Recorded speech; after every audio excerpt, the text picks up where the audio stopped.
Welcome to a new episode of Growth Stories, the minicast where we get to the bottom of the best on-chain growth insights. I am Crypthena, your new co-host, and today I'm joined by Angus Tookey, leading comms at Chronicle, the oracle for Maker DAO. It's great to have you here. Can you tell us briefly, what was your journey into Web3 marketing? Hi, Laura. Yes, good to jump on the minicast with you. And great to meet you in London. And to follow up with this is great. So I've always been in marketing, and I personally got sort of involved in Web3 around 2018. This sort of led me to discover one particular project called Telos, which was a sort of like a layer one blockchain. Started working for Telos, and then and that's sort of the start of the end, if you like. From there, I bounced around a couple of different firms in the Web3 space before landing at Maker DAO to lead comms and marketing at Chronicle.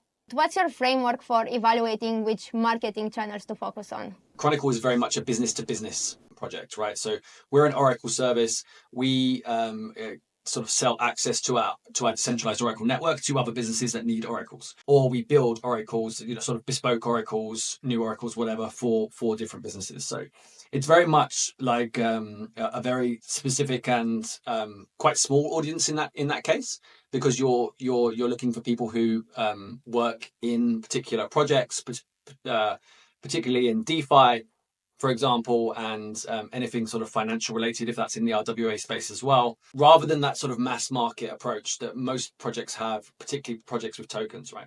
I tend to look at channels and sort of think, right, which one of these is going to sort of help us reach this quite specific audience the most.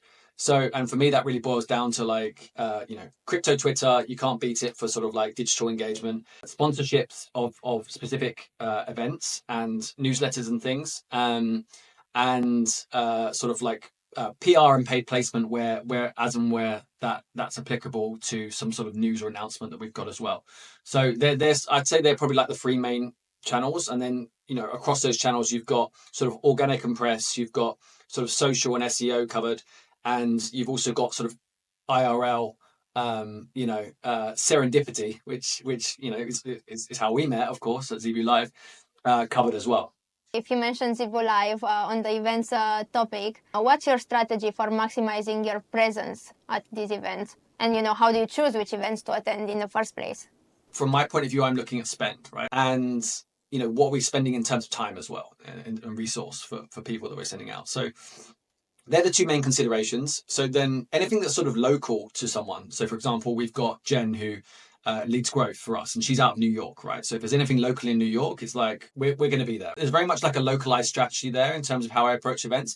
But then certain big events, like let's say like a Token 2049 in Singapore this year, where Maker made their huge announcement, and there's something that we need to be there for to work alongside them.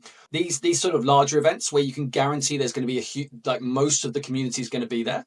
This is really important for us as well, because we're a business to business project. Relationships and seeing and meeting people, drinking with them, eating with them, chatting with them, like walking with them, maybe even partying with them, like all of these things actually come into like the aspect of building relationships, which then go on to allow you to grow your business and grow your clients. So when I look at events, it's mainly like a localized strategy, and then we'll go for some of the big ones as and where we think that the most of the community is going to be there, and that will be like our main focus in terms of like maximizing our presence there. It's really simple things like I'll take a couple of hundred stickers with me, right? And I'll like be putting these stickers around on tables and things, just like leaving them out. And then if there's particularly targeted side events, like let's say like the Stable Summit or the Unstable Summit, RWA Summit, like things that are very particular to Chronicle and what we do, we may throw in a sponsorship there as well to support that event. One, because we want to support the great people that put on those events, but two, it's great for brand placement, right? You've got a very targeted audience there. You can guarantee you've got people who you want to work with there. And if you want them to be discovering Chronicle, which is quite a young brand, although the tech stack, of course, as we know, is the original Oracle and Ethereum going back to 2017. These brand placements at very targeted events are a great place to do it. I know many protocols are going all in on events right now. So what's been your experience with attending, sponsoring, and actually organizing your own events? Which one do you think gives the best results? Yeah, that's a really good question. I think it's so. I don't think there's any straight answer to that. I think it certainly depends on the situation, right? So, for example, we did like our own event that we co-organized with Euler and M0 in New York around the time of mainnet. Euler led on it. Alicia there found this like amazing penthouse. It was a really like swanky, nice, high class event. We were able to invite sort of the best and most brilliant in New York, and some of who were in New York at the time because they'd flown in for mainnet or the RWA summit. And that was really effective, right? But like we wouldn't be looking to like do those type of events, if you like, at every sort of conference, or like more generally. Like at that place, at that time, depending on who that audience was and in that city, that worked really well.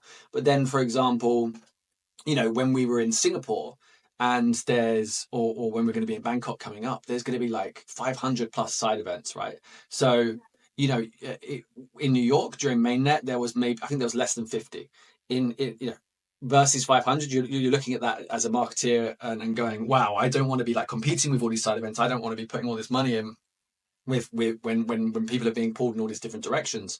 So, in that case, I would be looking to like maybe target a sponsorship at something like, as I said, mentioned before, like maybe like the Unstable Summit or the Stablecoin Summit, like something that's very like specific to what Chronicle does and the audience that we need, and is guaranteed to pull in some of the bigger names and bigger people that we want to hit. Makes sense, yeah. And how do you intertwine Maker's branding into Chronicle to increase awareness? Yeah, so it's a really good point. Chronicle is best known as being the oracle of Maker DAO, and Maker DAO is this sort of OG brand, best known for really like building and creating DeFi as we know it behind the DAI stablecoin, which is the most used decentralized stablecoin, and that we use in crypto. Finding a way to intertwine that with Chronicle in a way that didn't sort of reside Chronicle to this sort of background sort of feel was really important. Like we needed Chronicle still to be prominent and in the foreground, but Maker to be there and involved in the story in some sort of way so that we could leverage that to bootstrap the brand, right? Or bootstrap the brand awareness. So what we did is we came up with this way of basically saying that Chronicle powers Maker or Chronicle secures Maker, and then on our booze, on some of our swag, on anything that was big and trying to draw attention, where the Chronicle brand or logo was, we would have sort of securing Maker or powering Maker just underneath, and that worked really well to sort of draw people in and say, like I've never heard of Chronicle, but I've heard of Maker. So yeah. wait, what does this mean? How do you power Maker? And then that's it. That's your hook. You've got people talking, and then you can just give them the quick spiel, explain how we're the Oracle, decentralized Oracle network behind Maker, etc. So that's how we sort of intertwine Maker. But then as we've gone on, that relationship with Maker that obviously now Sky has grown and developed further, and now we've got sort of like our points program that we've launched with Maker, for example, which is exclusively available through the Sky platform, and there's a lot more sort of co-branding and co-marketing that goes on between both of us now across both of our channels and in IRL events and things like that as well. Yeah, so you leverage each other's brands and audience. Yeah. I have a rapid fire round for you of 4 questions. What's the most underrated marketing channel in Web3? I think IRL events. So like going to and being present at IRL events in your gear, in your swag, particularly during the bear market when they're at their lowest in terms of attendance and things and interest. I'm not talking like throwing hundreds of thousands of dollars at sponsorships and things. I'm just talking about like being there, being present, and being in and amongst the crowd and talking to people. Particularly some of the smaller like Ethereum community events. Like I did ETH Bucharest, ETH Bratislava, ETH Milan. Like we've done a number of these like smaller ones where there's only maybe a couple of hundred people there, but it's I think these are actually really powerful because you've got less competition and it's more capable of being able to like meet and talk to people. So yeah. Okay, well, that's a push for me to attend more more events. What's the most overrated marketing tactic? Press in the sense of like PR agencies. I think PR agencies, everyone thinks that this is like where you need to get to. You need to hire like a big and successful PR agency. We do work with a PR agency. We work with a very big and successful PR agency. They've done a great job. But I think in terms of rating what the sort of cost to value output is there, I think quite often it comes in as sort of overrated with PR agencies, because it's very, the press, like getting placement in the press is very hit and miss. And even a PR agency, with a big team and a good reputation, will struggle to get some of your stories and your news out there and in the press. What's one tool you couldn't live without? It's not that interesting or like out there, but like the Google Suite, which is like, so the docs, the sheets, the mail, like the meets. I think like of all of the like tools that I use, this is the one I use the most. Yeah, I definitely say I'll probably say something like that. It's great. No, that's good. I mean, I wouldn't even think of saying that. So I just realized it. We take this for granted. It's so simple, but we use it, for everything. So yeah, exactly. I guess it's underrated. Yeah, it's underrated. Last question: biggest waste of marketing budget you've seen? Wow, biggest waste of marketing budget. I mean the polka dot, story, which was going around quite a lot. That has to be a big lesson on how not to, allocate marketing budget. I don't have an inside track there. I've just seen what everyone else has seen on the outside, but it very much feels like they've taken this sort of this scattergun approach of just like throw money at everything.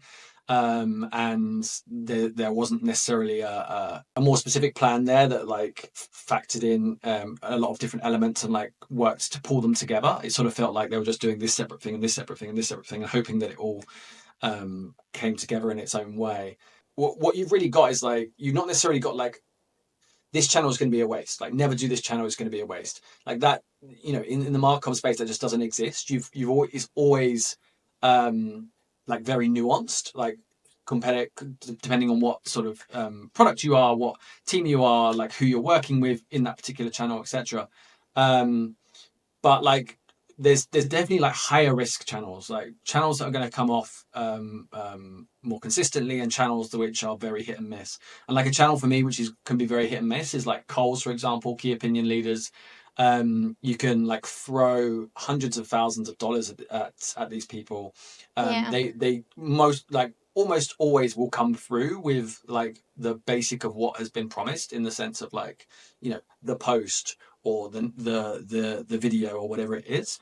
But like how much effort they put into that, how it sort of comes off, how much they'll collaborate with you on that, whether they'll deliver it in a timely manner to help you like having a very specific impact over a specific space of time.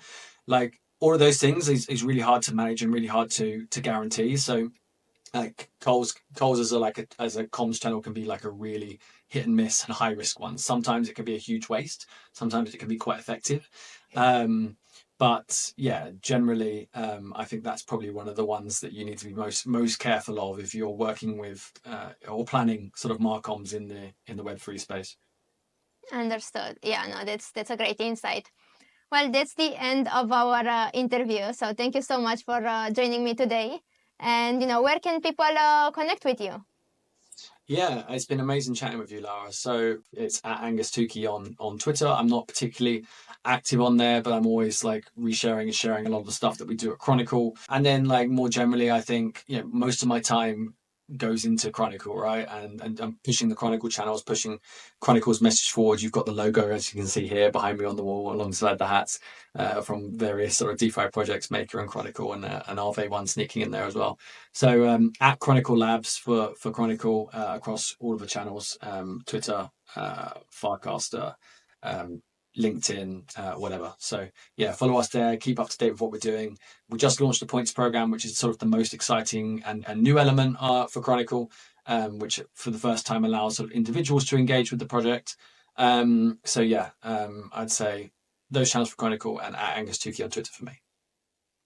Thank you so much, Angus. And that wraps up another episode of Growth Stories. If you enjoyed these insights, make sure to collect this episode on pods.media. I'm your co-host, Crypthena, and we'll catch you in the next episode of Growth Stories, where we'll continue uncovering the best on-chain growth insights. See you next time.